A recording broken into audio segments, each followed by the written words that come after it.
এই যে আমাদের বগদাদি মুর্শিদ কাবলা যখন মদিনা শরীফে যেতেন, কেমন নূর নবীজির মোহাব্বত করতেন, ভালোবাসতেন, আদব করতেন, কি পায়ে দিতেন না?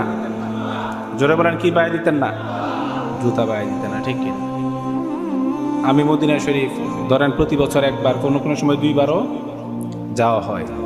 যেহেতু মদিনাতুল মুনাওয়ারা বাংলাদেশ সহ সারা বিশ্বের বিভিন্ন পীর মাশায়েখ মদিনা শরীফে আসে। কোথায় আসে?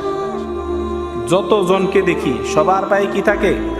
জুতা দেখি। জুতা ছাড়া একজনও দেখি নাই। হয়তো থাকতে পারে, আমি দেখি নাই। এই যে মোহাব্বত, এটা অনেক বড়। মহব্বত বেশি নাকি আবাদত বেশি? মহব্বতের দামটা অনেক বেশি, কারণ কেউ আবাদত দিয়ে জান্নাতে যেতে পারবে না। নূর নবীজির মোহাব্বত, আল্লাহর রহমত, নূর নবীজি শাফাত দিয়ে সবাইকে কোথায় যেতে হবে? জান্নাতে যেতে হবে।